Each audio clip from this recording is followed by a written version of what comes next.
Show. I'm Timothy Holcomb alongside Benjamin London. Ben, how you doing today on this Friday Eve, September 23rd? I am fantastic, Tim. I feel good.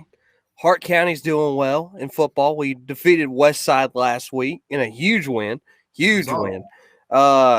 Huge advantage as we begin region next week. So a lot of good things. Georgia Tech looked really good against Clemson last week. Tim. That might be really good. I think I was more frustrated watching that game than I was the Clemson Georgia game. Yeah. I mean, sorry, but we beat Georgia Tech 52-14 and 73-7, and then our offense comes out with a clunker like that. It's so sad just because of the simple fact of Clemson should not be performing like that on offense. We haven't seen them perform like that on offense since whoever the quarterback was before Taj Boyd. We haven't not seen the offense perform this consistently bad really in a long time. Even with Kelly Bryant, the offense had a little, rhythm to it. It had you kind of expected, you knew what you were going to get, and you knew that you had to play a really good defense, which Clemson had at the time.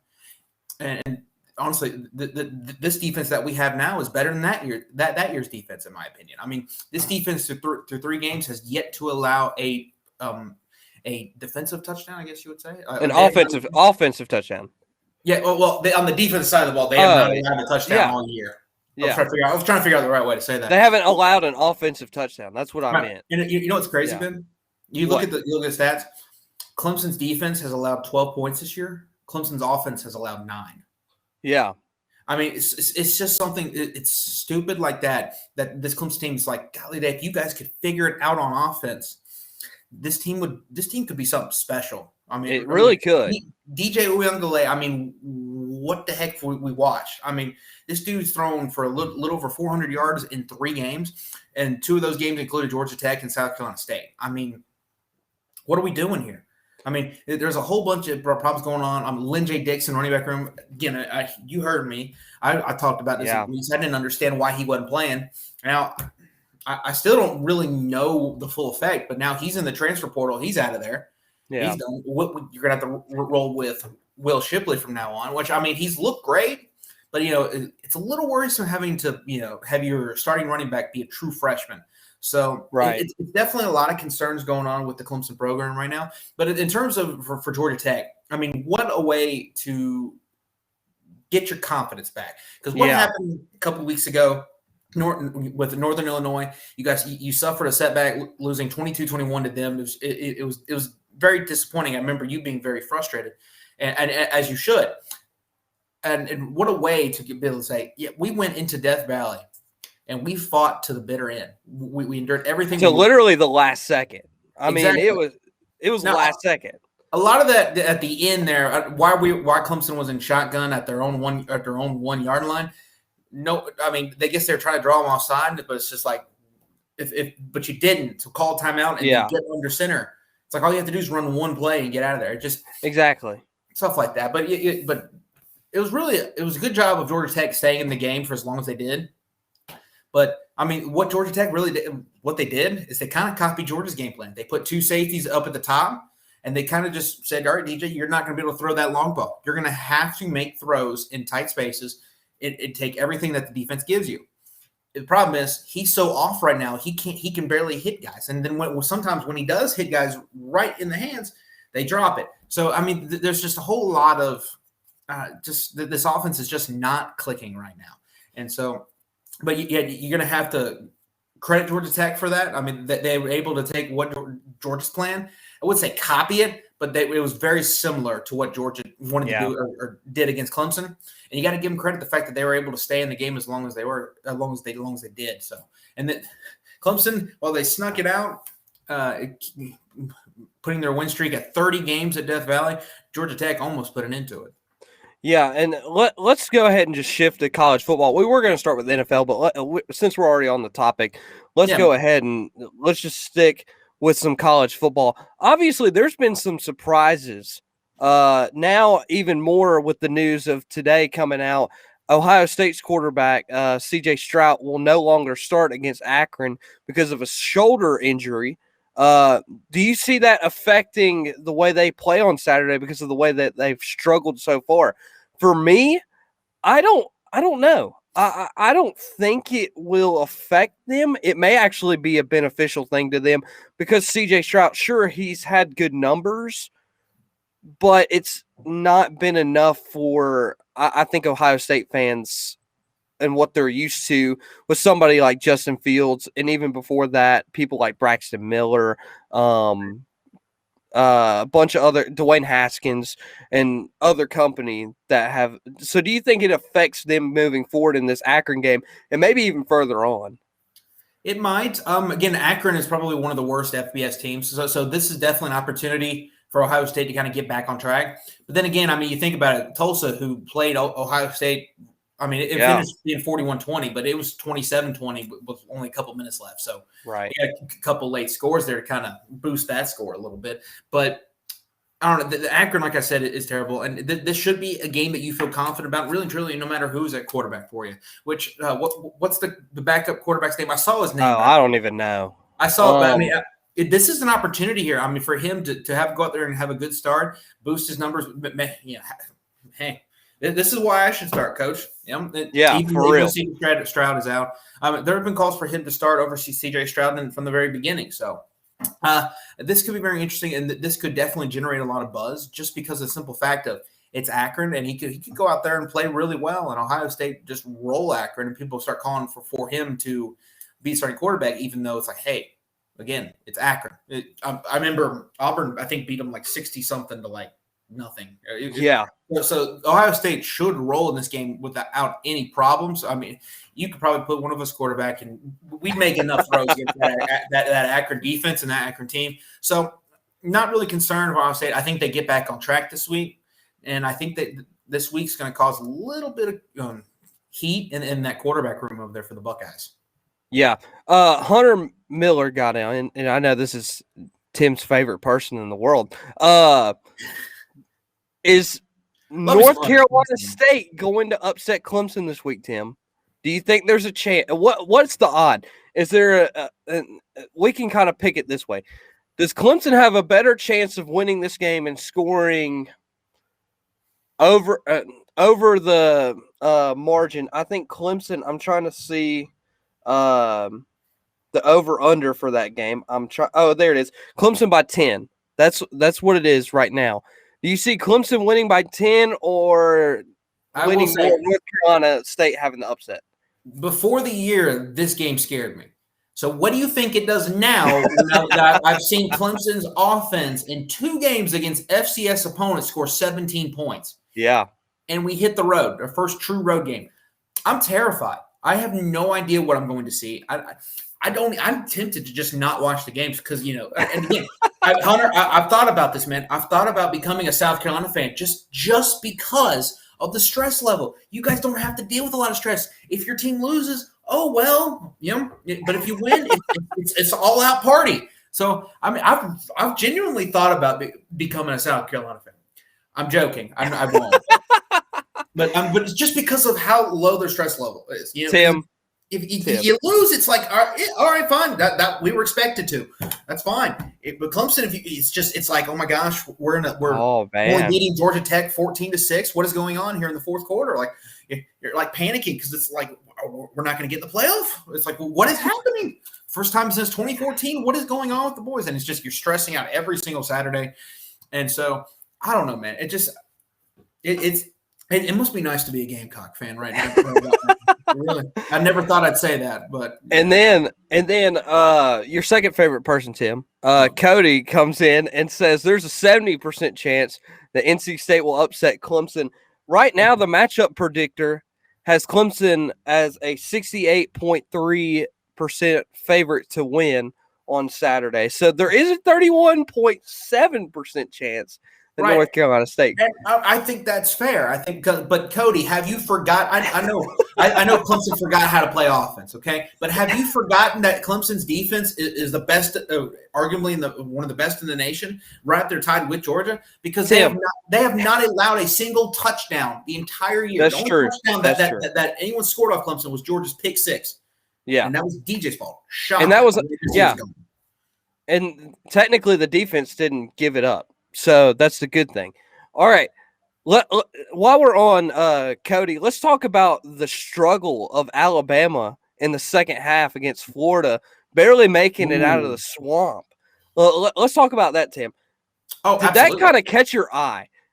Did that make you think, okay, should Georgia be 1 and Alabama be 2, or is it rightful to still leave Alabama up there at 1 over a team that Georgia that so far I think has been the most dominant out of any team so far? They've definitely looked the best. Yeah. But at the same time, Bama's still Bama. As much as I would love for them to drop, Cody, I would very much love for them to drop.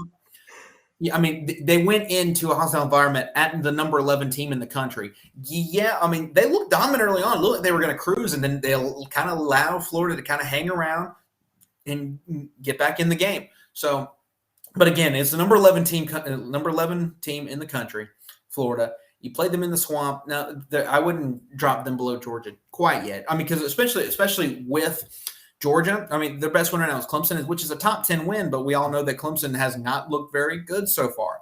So, so that win may not mean quite as much. So again, I would leave Alabama where they are and put Georgia at number 2. So okay, and everything after that though is kind of just wide open because it's like whoever you want to put. I mean, Oregon. You try to put Oklahoma. That's the shocker. To Tulane. I mean, then they don't look good against Nebraska. It's just, what do you do? I mean, Iowa looks good. They kind of struggled for a good majority of their game last week against, I forget who it was. It was a very inferior opponent, but they pulled away late, so they ended up winning by a good margin. But there's just a lot of teams that struggled last week. Did you notice that, Ben? There was a lot of teams that kind of had to fight their way out of games, narrowly avoiding upsets. I mean, Oklahoma, Clemson, UNC, Ohio State, UNC. I mean, UNC allowed the quarterback for Virginia to throw for almost 400 yards in the first half. And imagine throwing get this, Brandon Armstrong, the quarterback for Virginia, threw for over 500 yards against the Tar Heels, and they still lost by 20. Yeah. How do you throw for 500 yards? I think it was like 3 or 4 touchdowns, and you still lose by 20. Yeah. Just imagine having that stat line, and somebody is like, "Oh man, y'all must have dominated in that game." No, we lost. No, like, it's like if you're like, what in the? It wasn't my fault. It's not my fault. Look at my stat line. I threw 500 yards. I did everything I could, Coach. That's all you got to do. If he looked at me after the game and he said, "Coach, I gave all I could," I'd be like, "Yeah, your stat line says so." Like, I'm not going to be mad at you. Obviously. It's like you gave me 500 yards and multiple touchaltouns. Exactly. This is on the defense, not you, buddy. But yeah, I mean, shoot, they were talking about. I saw people were already posting Brandon Armstrong for Heisman like at halftime, and I'm like, hey, all right, guys. Okay, that's a little too much. All right, we know it is on stats, but right. And I remember, I think in the second half, after he threw for all those yards in the first half, I think he threw for more yards in the second half than DJ Uyunglele has thrown in any of the 3 games so far. So, which this is the shocker. This is the shocker for me. I was reading Kelly Gramlich's tweets this week. Clemson is last offensively in the ACC. DJ Uyunglele is last among starting quarterbacks in the ACC for offensive efficiency and I think passing yards. So for me, like as a Clemson offense, like that shocks me, like because that's not normal to what Clemson is normally used to. And I think I've heard the rumors and the talks this week. Should DJ be benched? Should they start another quarterback? I don't think they're at that point yet. I really don't. I think maybe this week if he struggles again offensively, then yeah, maybe there's time where you may need to explore a new quarterback. But I mean, DJ showed us last year what he could do against Notre Dame, against Boston College. I think he can. Obviously, he can still do that. He has not had an injury that we know of that's affected how he played from last year to this year. Mm-hmm. I think they just got to figure it out on the offensive line. They're really young. They've replaced a lot of guys, and they just got to get it right on the offensive line. I think if you get it right there, then it gives time for DJ to experience a couple of different things with the run game and the pass game. But it's got to start with the offensive line because I think that's the key point for me that Clemson's got to change here before they even go into NC State, because like you said, I mean, that's not going to be a given game. It's obviously a fight for that side of the Atlantic, and it's going to be a good game regardless. So if Clemson wants to improve and at least continue to maybe have a shot in to get to this college football playoff, that's where it starts. It starts with the offensive line for me. Their defense was absolutely incredible.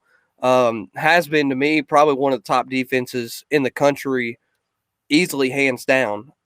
So because like you said, the only thing that they've given up is field goals. Mm-hmm. So that's a good thing for me. So I did want to go through this because you did mention a couple of teams that have shocked you a little bit. And I made a list for me of teams that have really just kind of shocked me this year, because honestly, like, I don't think we give enough credit to where credit is due. And you mentioned one team really that has kind of just shocked me more than anybody, and it's Oregon. They're number 3 right now. No one even expected them to be number 3 at all, or even to finish in the top 4. No one even expected a Pac-12 team to even finish as high as 7 in the top 10 in the final one. And everybody thought USC was back. Obviously, they're not. They fired their coach. So do you see Oregon maybe having like a cruise for the rest of the year? Or do you – because the Pac-12's not as competitive as we see BYU beat Arizona State last week in that game. BYU's beaten 3 Pac-12 teams. Yeah. 3. That's another thing. BYU's another sleeper team that I've mentioned, but probably the biggest one for me is Oregon, because no one talked about them. No one talked about them at all. Mm-hmm. And so who's a sleeper team for you? Because for me, it's Oregon. Like, that's the biggest one. I mean, there's other ones I could mention, but Oregon is obviously probably the biggest one that stood out to me. And if you had to ask me second, I would say Arkansas. Like, I knew that they were going to be good this year, but these next 2 games, they can show that they could be the biggest sleeper team in all of college football. Hey, I just want to point out, Hunter actually pointed out my sleeper team that I tried to tell you, Ben. I tried to tell you. You right did. There, Iowa. Iowa, man, I was riding the Hawkeye train preseason. They've impressed me so far. You know, and I'm with you. Oregon's definitely. I'm with you on that one. And they beat Ohio State on the road without their best defensive lineman. That I'm probably going to mispronounce this. Like Thibodeau. Yeah, Thibodeau. Thank you. Yeah, with that, they were without him that game. So Oregon's definitely been a surprise. Iowa's been surprised, and of course we know the Ohio State and Clemson have been the bad surprises so far. So, and I want to talk about this real quick. Okay. Because I know we might have some South Carolina people in here. Yeah. What do you think of their start so far? I mean, 2-0, they beat East Carolina on the road. It beat obviously a bad FCS team. Then they go to Georgia. It don't look good, but you know, it showed some fight at times. I mean, they played at times okay, but this program looks like it finally has a direction, as Hunter kind of points out as a Gamecock fan. This team finally has some swagger to them with Shane Beamer. I don't know if you saw his press conference that he did, or that he challenged the South Carolina faithful to come out this weekend and be loud. That I don't like South Carolina. I'm a big Clemson guy, you know. Yeah, that gave me goosebumps. I was like that. I'm like, this guy's legit. I like this guy. I like his aura. I like everything about Shane Beamer.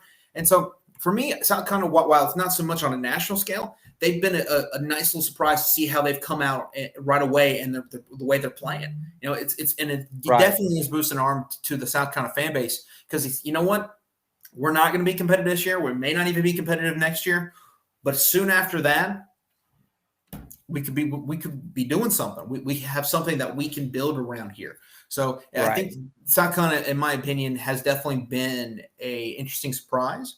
Yeah. But again, they still got a ways to go, and this is more so a local thing than it is a national thing. But South Carolina, I've been impressed with what I've seen, and I've been very impressed with Shane Beamer. And of course, you know, there are a lot of comparisons between him and Dabo. I mean, when Dabo got hired, he was about roughly the same age as what Shane Beamer is. So again, hiring a young guy full of energy that knows the program, loves the program. We used to coach there, but back in the Steve Spurrier days. So again, as a Gamecock fan, so Hunter, tell me, like, is it refreshing to watch this? Because I feel like it would be, just because of the simple fact of you go in, you don't have expectations, but you see these guys fight. You know you're not going to compete with Georgia, at least not right now. But what is a successful season to y'all? Because you're 2-1 right now, and like I said before the season, Gamecocks could very easily start the season 5-6-1, because they better start the season half that way, because the back half of the slate is kind of brutal. So yeah. For me, looking at it from an outside perspective, I was kind of questionable about the Shane Beamer hire. I'll admit, but when I saw that video after Georgia, his press conference, first off, he automatically came out and said, like somebody asked him, I think, like, what was the struggle that you guys had against Georgia? And he bluntly said it. They got 5 stars everywhere. I mean, they got 5 stars at every single position. Like, there's no way, like, we can compete with that when we got 3-star athletes going up against 5-star athletes. Like, we're not at the point where they are yet. And that's basically what he said. But the good thing is, like, he knows where his program is, and he knows where he wants to take it. And you can see the passion that he has for it. And that's obviously one thing that you would love to have in a head coach. So that's the first thing I love to see. The second thing I love to see is exactly what you mentioned, where he's encouraging all of his students, like, hey, we need to pack this place out at William Bryce Stadium. We need to pack it out on Saturday to have a really good game against Kentucky. And it's like you said, I think they can be really successful, especially if they win this weekend. I think if they win this weekend against Kentucky, they will have a lot of momentum and potentially make a bowl game. And Hunter is going to go back to what you said. He says, I love to watch it, but if we could beat Kentucky and Tennessee, I will say that there's probably a 6-7 win team this year. I could see that, because look, they're already 2-1. Yeah, 2-1. They got Kentucky this weekend. If you win that one, that's 3. You're going to beat almost lost to Chattanooga, so it could definitely be a win. Yeah. I see them beating Troy. I see them beating Tennessee. I see them beating Vanderbilt. All right. And then maybe Missouri down at the end of the road. So you look at that 3, 4, 5, 6. Yeah, a potential 7-win team. And you may have the chance to upset an Auburn at the towards the end of the year, depending on how they kind of play out and how they end up at the end of the year with injuries, or you may catch them at the right time. Who knows? It's college football. But a potential this is a bowl team, easy bowl team. I see them at least getting to 6-7 wins, just like Hunter said. So South Carolina's pointing in the right direction. They really are. So that's a good thing. All right, so Tim, real quick, we're going to run through some quick picks, okay, for the weekend. Not too much, but we're going to just go through a couple of them here tonight. The first game is tonight, 7:30 ESPN. Marshall and App State. It's actually a pretty good game. Both teams are pretty good teams that no one's going to talk about, but should. Give me App State at home in a close one. It will be a barn burner tonight. There are a lot of points scored, but give me App State. This is interesting. I mean, people remember Marshall. This team was actually a decent team in 2020. These guys, I don't know. I don't really know, because I'll be honest with you, I don't pay much attention to the Thundering Herd these days. But this team, I'm sure, returns a lot of starters. And I think this could, like you said, this could be a very good game. But I like Chase Bryce at quarterback for App State. I mean, really, I was really pulling for them to beat Miami, even though I'm an ACC guy. Yeah. I don't know. Just the ACC overall has been bad this year. But anyway, App State, I like Chase Bryce quarterback. I like that team. I like what they've built there in Boone, North Carolina. Like you said, this is going to be a good game tonight. I'm looking more so like 28-27 type range, but I think App State pulls it out. It's going to be close, though. Yeah, it's going to be very close. All right, probably the best 12 o'clock game. Notre Dame at Wisconsin. Yep, game day's coming here. Yeah, game day's going there. Tim, I'm going to be honest. Give me Wisconsin in a very, very close one over Notre Dame. I disagree, because it's not going to be close. Oh, okay. Because I think I think Notre Dame will keep it somewhat close for a little while, but honestly, I think Wisconsin takes this by at least 2 scores, maybe even 3.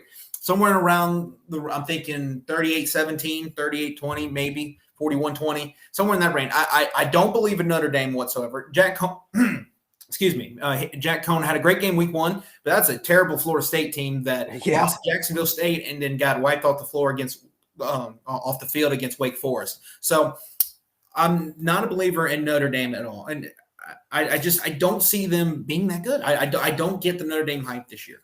And so far, I mean, and that's me. What the AP voters are thinking. I mean, it's like, guys, have you not seen these guys play? I mean, like seriously, I'm not buying Notre Dame. I'm not. I think they'll keep it close for a little while, just because of the big game atmosphere. And Brian Kelly, I think, it has done a better job of coaching in big games recently. But I'm just not a big believer in this Notre Dame team. So give me Wisconsin. I'm not either. Okay, so you're going Wisconsin. Okay. LSU at Mississippi State. A lot of points are going to be scored in this game, Tim. This is going to be. Is there any way that I can just say I don't know? No, but you got to pick. I mean, my goodness. I mean, this game was a lot of fun to watch last year. They kicked off the 2020 season with these 2 teams playing last year in Death Valley and Baton Rouge. So, in the Mississippi State quarterback, Costello threw for over 600 yards against the LSU Tigers. So I don't know. I mean, Mississippi State, I thought they were going to be kind of towards the bottom. I had them at the bottom of the SEC West. Then they come out there in a game in which I thought NC State was going to compete against NC State with Mississippi State. And Mississippi State kind of just pushed them aside and said, yeah, no. And it was just not competitive, really and truly. So I don't know what to expect in this one. I really don't. But simple fact is it's going to be in Starkville. So I'm going to roll with Mississippi State. I don't know. This is where it's one of those games where, like, just flip a coin, just tell it, because that's literally what this game's going to be. Give me LSU. Why not? Just do it. We'll just go with LSU for the fun of it. All right. Let's see. Texas. Excuse me. SMU. That question from our Mr. Deems over there, real quick. Yeah. So he said, "Can you help with his picks?" Let's go with this one. Arkansas versus Texas A&M. I'm telling you, +7. Yeah. The +7. Ooh. I'm gonna Tim. This is my upset pick of the week. Give me Arkansas in the upset. I love this Arkansas team. They actually are very, very good, and no one's talking about them enough than they should.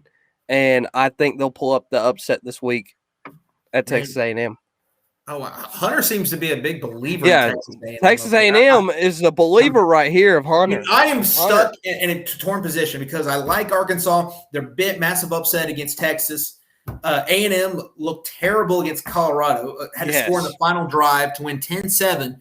And the same Colorado team that lost to Minnesota literally the next week 30-0. So I don't know. That is something that is definitely going to be interesting. And now we got someone saying A&M loses by 4 scores. I mean, we went from A&M winning by 17 to now A&M loses by basically 28 points. Look at that. That kind of shows you where this game's at. This game's in Jerry World, where it's always played every single year. Arkansas kept it close even when they weren't good. But I think Jimbo Fisher finds a way to pull it out. I do. Oh, man. But I think Arkansas covers, though. Hey, I will say, Tim, you said last week when we had the same upset pick, we were both wrong. So I'm glad we don't have the same upset pick this week. What was our upset pick last week? Virginia. Oh, yeah. Well, yeah. So we made it. Yay. All right. So this is actually going to be a game that no one's going to talk about, but it's actually a very good rivalry. SMU at TCU. Interesting. Methodist versus Christian here. Do you have the Methodist or the Christian? Technically, Methodist is. Who are you the believer in, Tim? I'm not going to go there. Who are you the believer in? Oh, my gosh. All right, we're going off the rails here. Anyway. Oh, Now, see, I like that pick there, James. SMU kind of plus SMU. 10. I like that. Mm. I'm not so sure I'm ready to put SMU to win straight up yet. This game's at TCU, correct? This is in Corpus Christi. Okay, Fort Worth. If that's the case, I think SMU takes it close, but I'm not quite sold yet. So I think I'm actually going to roll with TCU here. But again, SMU covers yet again. Okay, I'm gonna go. SMU. Their offense is really, really good. I think their quarterback, if I'm right, if I read this right, yeah, their quarterback's got 16 passing touchdowns. 16. I mean, the dude's been balling this year. So I think SMU is going to get that win in a close one. Very, very close. It probably will be a 3-point game, maybe a 7-point game. Who knows? But it will be a really good game. Texas Tech at Texas. Texas Tech at Texas. Now, obviously, Texas coming off of their loss 2 weeks ago to Arkansas, they had a bounce back week last week against an easy opponent. This is a game that Texas obviously has to have. This is something that Steve Sarkisian and company. There's a lot of hype around them in preseason in terms of they were supposed to be decent, especially once they beat Louisiana Lafayette in game one. Like, oh wow, these guys look really good. This team could definitely be someone that competes, and this could be a team that makes moves in the Big 12. Then they go to Fayetteville in Arkansas and look terrible, get blown out. So this is definitely a game to where if Texas wins, I think this could be a kind of I wouldn't say turning point, but kind of a boost. Like it'll be a shot in the arm for this Longhorn team, and definitely be an improvement for Steve Sarkisian. So, and again, Connor coming through with the absolute stupidity over there. Man. I'm kidding, Cody. I love you, man. I do, but come on, Texas Tech by 24. I wouldn't go that far. Okay. Yeah. Texas Tech, I think, is going to keep it close just because these two always seem to keep it close. But I think Texas pulls it out by a field goal. Yeah, I'm going to go with Texas as well. It will be one of those offensive games where it will be a shootout. Everybody's got Texas Tech, man.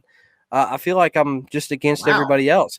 I'm going to go Texas, but in a very, very close one. I mean, it like you said, probably about a 3-point game. All right, 2 more, and then we'll take a break, talk some NFL. Georgia Tech and North Carolina is at the Mercedes-Benz Stadium, neutral site game. Ooh. Why? Who knows? But it'll be in Mercedes-Benz Stadium. I'm going to go this is gutsy. I have a friend that plays for North Carolina on defense, Kamen Rucker. Shout out to him. But I'm also a Georgia Tech fan. So this is like the torn piece where it's like I want to cheer for him on defense, but at the same time I want Georgia Tech to score on offense. So I'm going to go gutsy.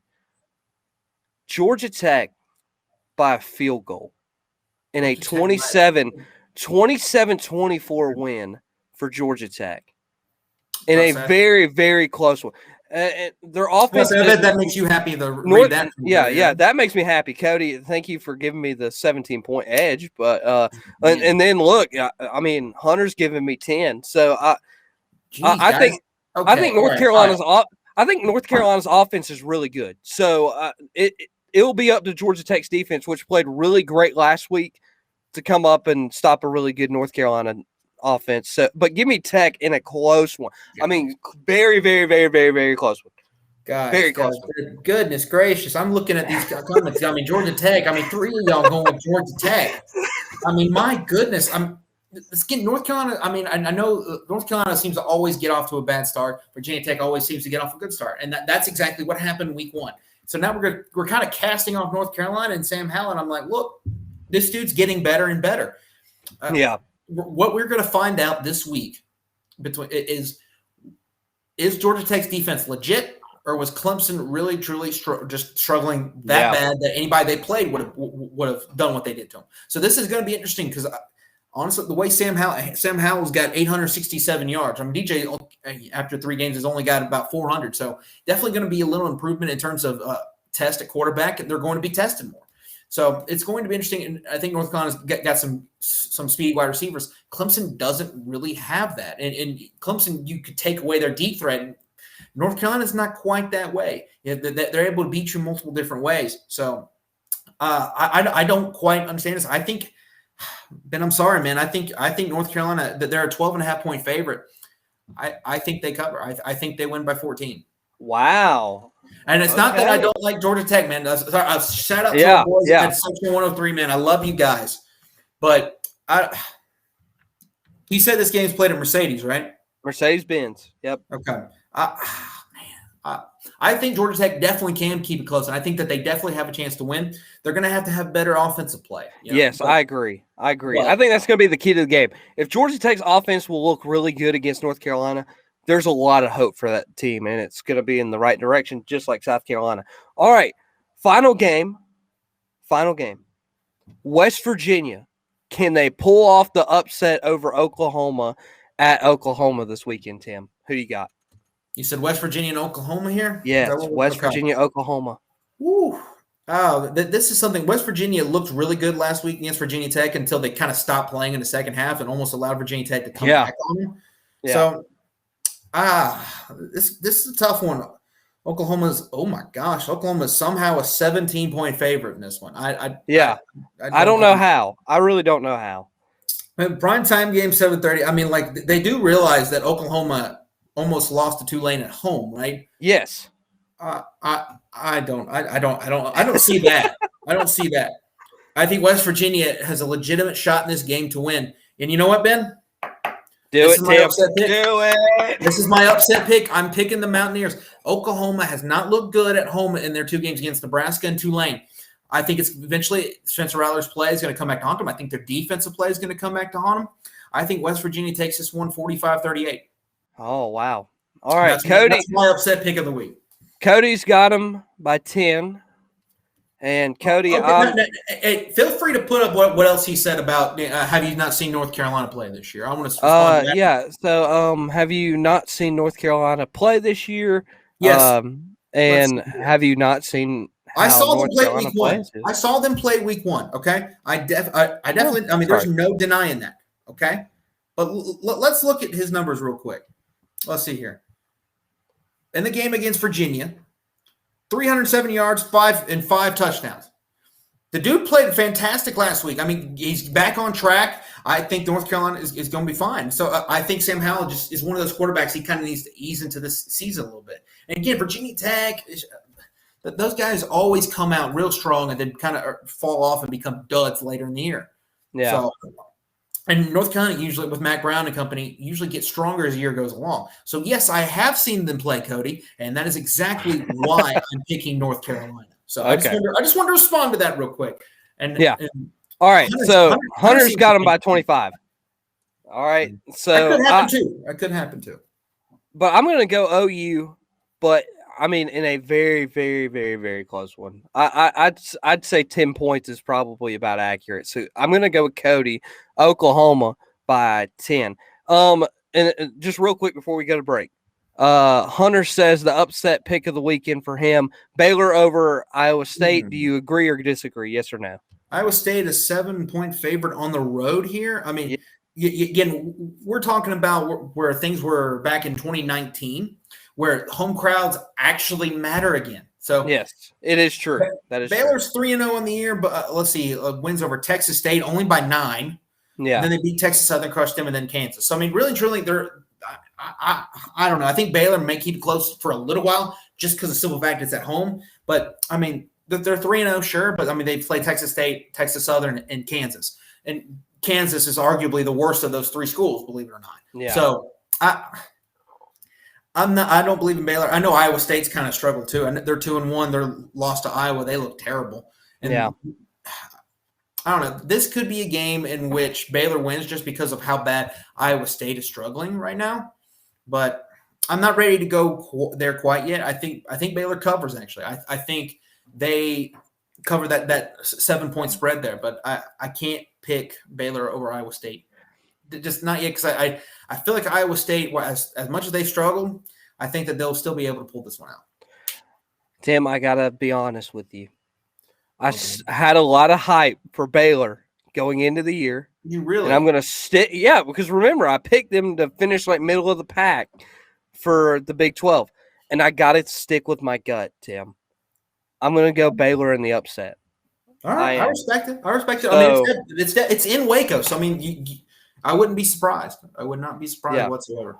All right, well, we're going to take a quick break. When we come back, we will be talking about sleepers in the NFL. Don't go anywhere. We will be right back.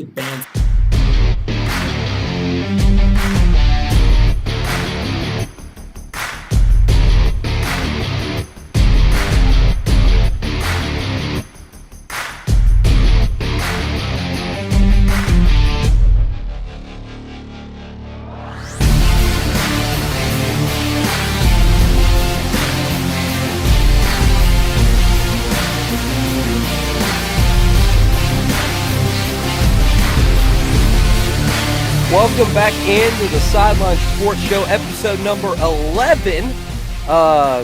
Tim, you were saying something right before the break, and I cut you off. So I'm going to let you respond to it, okay? Can we start handing out bans for stupidity? Hunter, I know you said why not. I don't know. You take something in here and just beat you over the head with it, bro. I mean, come on. Southern Miss over Bama, we need to start doing like timeouts, you know, like. All right, put a timeout. They can't talk in there. I can't talk in the chat for a little bit just because of that. I mean, I know you said, man, Hunter, but come on, bro. I mean, yeah. And then Cody's talking about something that we've kind of already talked about. Oh, Cody, be nice. Cody, be nice, buddy. Yes. All right. Let's talk about our sleepers in the NFL. Tim, I'm going to start with mine. This team, honestly, I've kind of doubted them because of their quarterback play. But since they got this quarterback, they've really shocked me. The Los Angeles Rams. Oh, dang it. Well, that's not where I thought you were going, but hey, you're right, though. That team has definitely been impressive. Yeah, and I know the other one that you're talking about, Tim, and you might as well go ahead and share it because I know you have a lot of pride in your answer. Go ahead, Tim. The Panthers are actually look like a decent team again. We're 2-0. We demolished Jameis Winston and the Saints. Oh, that felt so good. It felt so good to knock off the New Orleans Saints, man. And then he shouts out his former professor that is a huge Saints who dat fan. And I love how he shout out to Dr. Stevens because literally this man, Tim, literally just the first person he tags in this post. He doesn't say anything else. He just says Dr. Andrew Stevens. And I'm just like, oh my gosh. Yeah, I was just like, you know what? It's the graphic of the score. Hey, I mean, in my time in there, which I had him in North Greenville, we didn't really play them very well. I don't even know if we beat them really and truly. I don't think so. So, I was just like, you know what? I couldn't give him a hard time while I was down campus. I've graduated, I've been gone for almost coming up on 2 years now. Hard to believe. But I looked there and I'm like, I got to rub it in a little bit here. So, I tagged him in it, and he played it fine. He was like, all right, y'all got us this time. And I'm so sure. So, but definitely it's going to be interesting because the Falcons, sorry, Ben. You guys kept it close there for a little while. Hey, we did. But then Matty Ice with the 2 pick sixes to the same guy both times. Man, that's something else. I mean, I think that this Carolina team could really compete with Tampa just because of the simple fact that defense for Carolina, those guys are ballers, man. Those guys are get after it. They're legit. I mean, they put God, I forgot his name, but anyway, they put the quarterbacks on the button the entire game. I know they did the Jameis Winston. Zach Wilson, that's who I was trying to remember. I mean, Zach Wilson talked about how after one of the hits, he thought he'd been hit by like a train or something. Or a car. I mean, that defensive front, man, with Derek Brown, I mean, Burns, the newly drafted J.C. Horn. I mean, for a rookie, Horn has played incredible. I mean, he's played lockdown, had his first career interception this past week against the Saints towards the end of the fourth quarter. This defense is for real, man. And I don't see how they don't win tonight. I mean, I know I'm knocking on wood. I'm not knocking on wood there really, really hard. but I mean, it doesn't look Tyrod Taylor. I might have been already ruled out. I'm not sure. But it looks like Davis Mills is going to play for them tonight against the backup quarterback. I know it's on the road, but this is a game in which McCaffrey, Darnold, and company offense should definitely be able to score enough points because I don't think Houston's going to. So, especially with Houston, both teams off a short week, I think this favors more Carolina just because Carolina's coming off an emphatic win against the Saints, who everybody thought was going to be one of the top teams in the league just because the way they played in week one. And they were able to hold Jameis Winston, who threw for 5 touchdowns, to playing like, I don't know. Liberals like, what was that? Who is that Jameis? We don't even know who that is. That's how good that Carolina defense is. So they should win tonight. I don't know the margin. I don't know anything like that. But I will say, I think they can definitely challenge Tampa in this division. I think it's going to be tough. It's going to be interesting to see how guys like J.C. Horn and the defense, are they able to get pressure on Tom Brady when they play the Buccaneers? Because I know Hunter here is a big-time Bucs fan.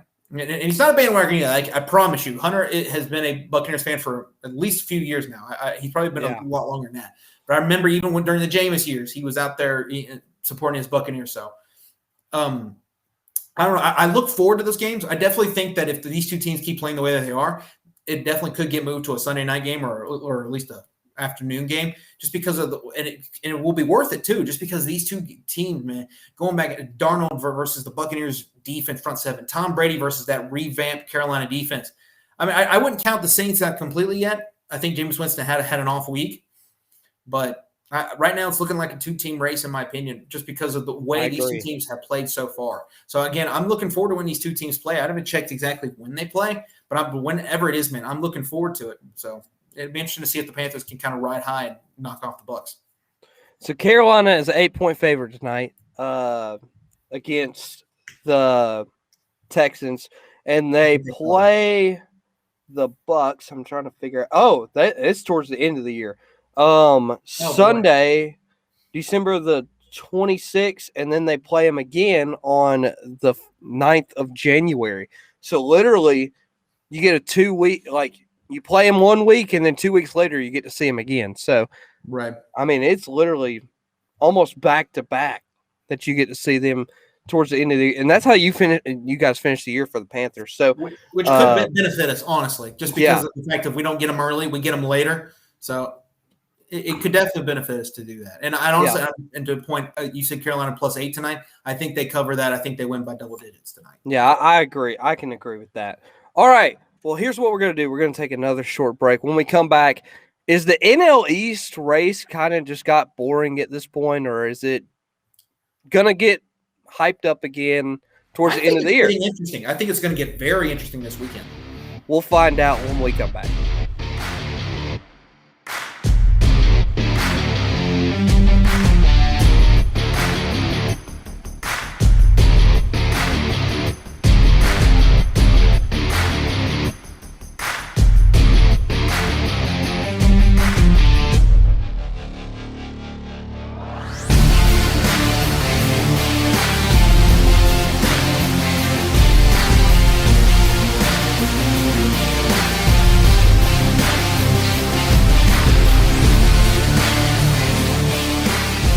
Welcome back into the Sideline Sports Show, episode number 11. Tim, we mentioned the question before we just took a short break. Is the NL East race getting boring? It has for a little bit, but I think it's about to hype back up this weekend. After the weekend, on Tuesday of next week, as the Braves and the Phillies take on each other.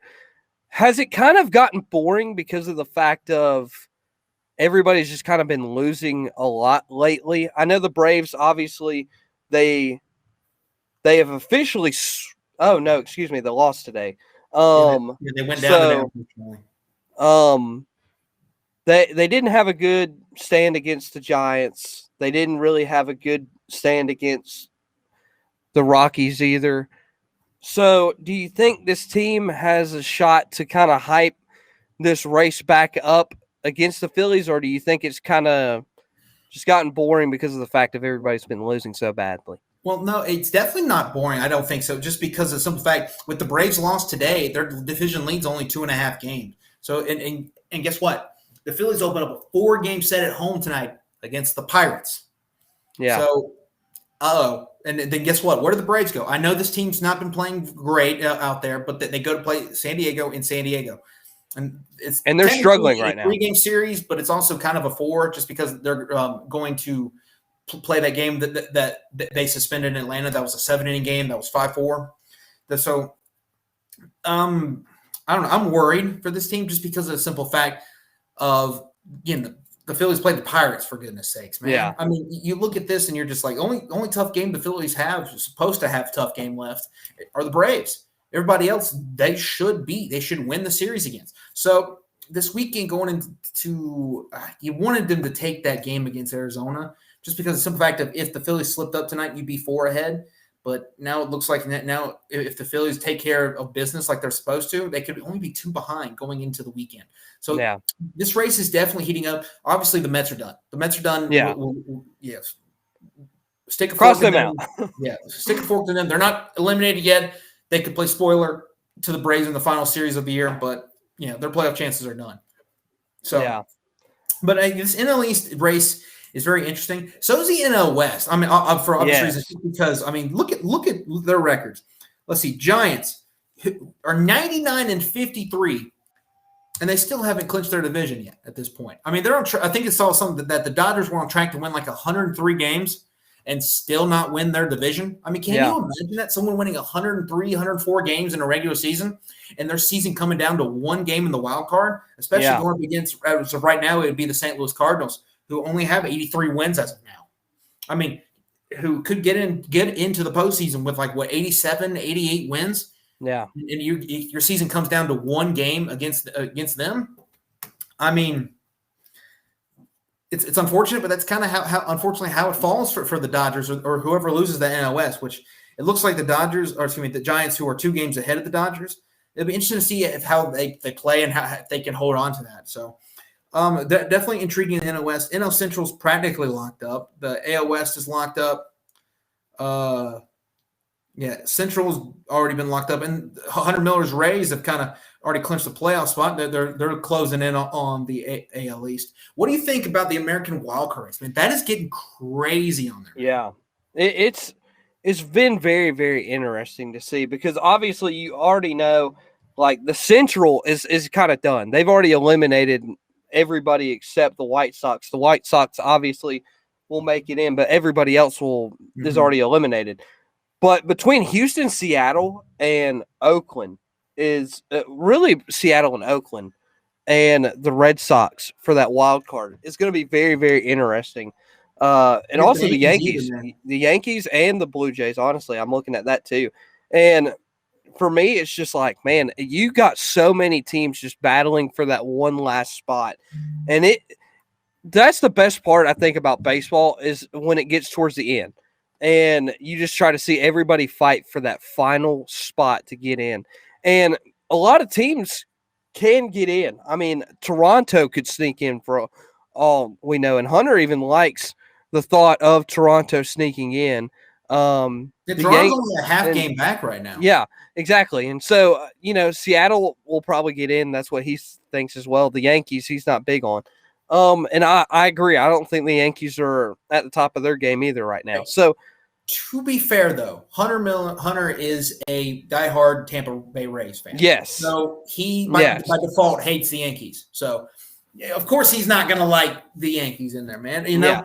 But I, for one, as much as I'd love to see Toronto and those young guys and all those sons of former big league stars get into that wild card, man, how would you set up this, man?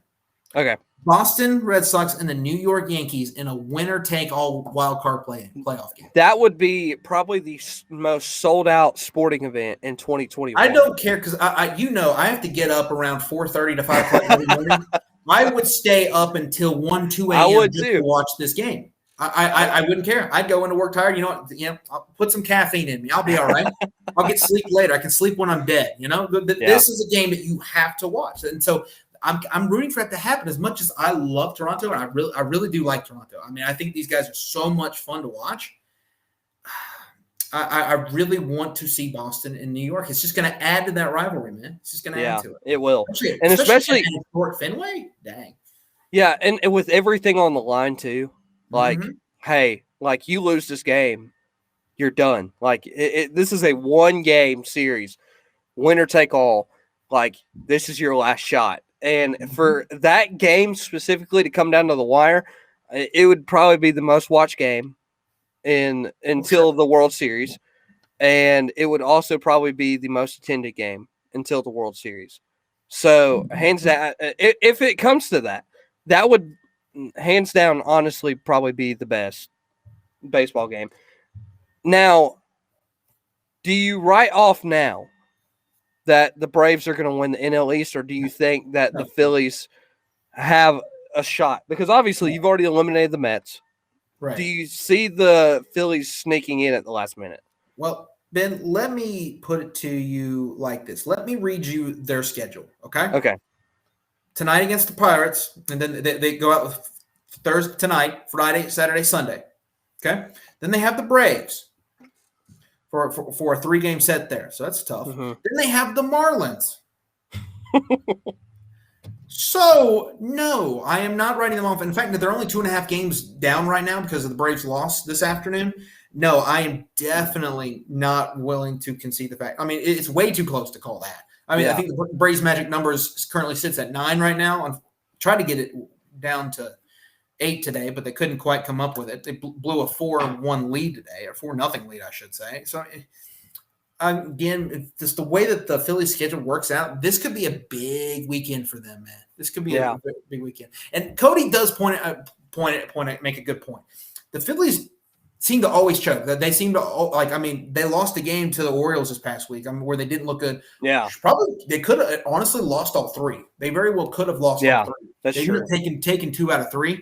Had to have that walk-off 2-run triple in the 10th inning to win 3-2 for Baltimore on Tuesday. So Cody makes a good point there. So I don't know. I'm not really to write it off yet. It's definitely not done yet because the Phillies could definitely take it to the Pirates this weekend, and we struggle out there in San Diego, and it's a whole nother ballgame. And it's very interesting going into next week. So again, if the Phillies don't put themselves in position to overtake the Braves or tie the Braves or be right there with the Braves, it's more so their fault than it is anybody else's. So, and again, Phillies seem to always do that to themselves. So we'll see if they do it again. I've said this from probably almost towards the end of summer. I know since we've started this podcast, I've said this, that I think it will come down to whoever wins that series between the Braves and the Phillies. I've said it, and I'm telling you, whoever wins that series is going to win the National League East. And even though the Braves have the Mets at the end and they have the Marlins, I think if whoever wins that series is going to win the NL East. All right, Tim, before we go, I just want to present I don't have the audio, I don't have the sound for it, but I want to present our soul clown of the week. Our soul clown, like the only clown of the week, by the name of Ben Simmons. Dude is literal. Said, I don't want to play basketball for you guys anymore. I'm done. I'm not showing up. Can we what in the world? Can we put like a crybaby emoji at the top of the screen? I wish. But, oh my gosh. I mean, literally, the dude says, I don't want to play for you guys anymore. Like, what more do you do? Like, if you played horribly in the playoffs, and this team is willing to help you adjust and get better, and you say, nah, I don't want to play for you guys anymore. Now, I think there's some more stuff that are probably going on behind the scenes with him. Yeah. But, yeah, you're right. It's not a great look, especially it's like, dude, you're lucky the 76ers didn't just trade you away. Yeah. I mean, already they very well easily could have, and they probably couldn't have gotten maybe a first round or 2 first-round picks for him because it's like, dude, in today's NBA, you need shooters. You need to be able to shoot the ball. You need to be able to score the ball. I mean, Ben Simmons can kind of score, but he's more of he's a pass-first guy. He's not a shoot guy, obviously. So just there's value there, but not as much value as he probably thinks he's worth. So I don't understand why he's kind of has this beef right now with the 76ers. I know Doc Rivers came out and said we're committed to staying with him. So I don't think he's going anywhere anytime soon because I think that the 76ers asking price is just way too steep for teams to consider for someone like him. So, but yeah, he's definitely being a clown this week. So yeah, shout out to him for being a clown. I mean, you pointed out this, our sole clown. Yeah, he's definitely been the biggest clown of the week, and I don't think there's any question about that. There's no one even close to being another clown that deserves clown of the week. So, Tim, that's going to wrap up our show today. Make sure to follow us on all of our social media platforms. First, with Facebook, you can type in the Sideline Sports Show or at Sideline Sports Show. It will pop up either way. You can go to our Instagram page, which is where we post majority of our good content, at Sideline Sports Show. And then as opposed to our bad content. Yeah, our bad content. Yeah. So, you can go to our YouTube page and watch the show live or our video replays, Sideline Sports Show. Had our first comment from YouTube. Yes, today. I saw that. First that was good. Or you can follow us on Twitter at Sideline SP Show. Because Twitter doesn't allow us to put Sideline Sports Show for some random reason. Sideline Show. Yeah, so it's Sideline SP. SP stands for sports, not anything else. So, all right, Tim, that's going to wrap it up here. Final thoughts, anything that you want to share with the world? Do you are you okay as a Clemson fan this week going in? Are you going to be alive by next week's show? That's a good. I'll probably tweet you and let you know what my plans are. Okay, but you know what, Ben? Yeah. Don't do that to me. Don't do that to me. I'm gonna enjoy some football tonight, man. Don't do that to me, bro. Come on now. Hopefully my Panthers will go 3-0 and I didn't jinx them. So I'm knocking on wood here. So, but again, I expect them to go 3-0 tonight, facing a backup quarterback who's a rookie, by the way, that was at Stanford last year. So definitely should be a win for my Panthers, man. And I'm excited about it. Good chance to get to 3-0 tonight. And Sam Darnold, please. The last 2 weeks you've played good. I'm finally starting you in fantasy football this week in my league. Do not disappoint me this week, please. Please. As much as I love McCaffrey, don't hand the ball off to him. Throw it to him. Okay? Yeah. It's okay. It's okay to throw it to him. Yeah. And also, finally, shout out to our friends at Section 103. Make sure to go check them out to get the cool merch that we all get to wear. I'm not wearing it this week. I'll be wearing it on Saturday. My big ATL. Supporting it in, I wish I was going to be in downtown ATL this weekend, but I'm not. But make sure to go down and support them at Section 103 on Twitter, or you can go to section103.com. Tim, that is the end of tonight's show. Have a great weekend. We will see all of you guys next Thursday as we break down more college football, NFL, and so much more. See you guys next week.